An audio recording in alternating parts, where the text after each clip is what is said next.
I have said it before, and I'm here to repeat it. Ruben Amorim style at Manchester United, it is too predictable.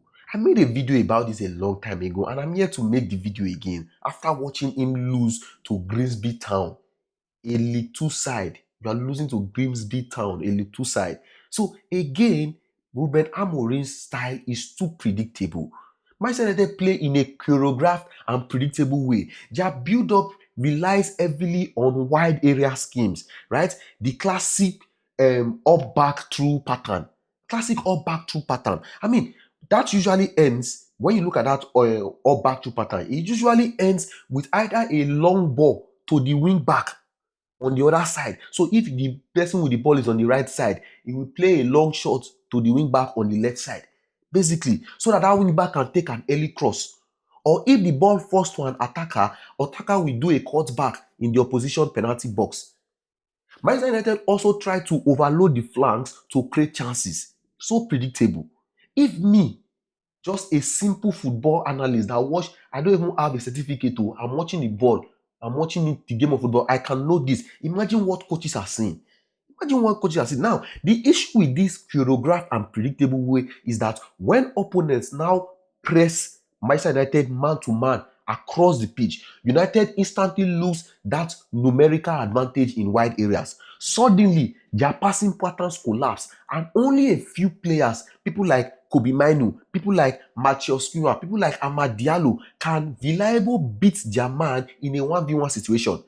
Only a few of those players. So when the opposition now do man to man, the rest of the players, they will just recycle the ball, trying to restart the pattern, which will basically stall the attack. Because when you are restarting the pattern, it means you have to go back to the center back. That's why if you watch Manchester United, they are always passing to the center back. Why? Because when the center back has thrown the pass to the wing back in the other side, on the opposite side, right? If the wing back or the player that received the ball on the opposite side cannot beat his man in a 1v1, what does he do? He passes to the defensive or the midfielders. Then the midfielders will pass to the center back, so everything will restart again.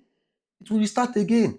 A typical Manchester United match under Ruben Amorim is as follows. First, 3-4-1 with players out of position. A center back will step into the midfield during build-up, which often lead to turnovers, because that's what Ruben Amorim do. 3-4-3, players out of position. Center back steps into the midfield in the build-up, which leads to turnover. Number two, midfield will get exposed because center back don't step out to cover players between the lines. Right? And the wing backs or the wingers, they really track back in Ruben Amorim's system.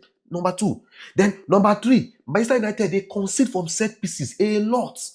And they've been conceded from set pieces a lot, a recurring weakness. Whether it is Onana, whether it is Ruben Amorim, whether it is defenders, I don't know, but they concede from set pieces a lot. That's number three. Number four, in possession, right? It's always down the flanks, but they don't have enough players who can beat their man. Like I said, always down the flank, but these players cannot beat their man in 1v1. So what happens? They recycle the ball. They send the ball back to the center back.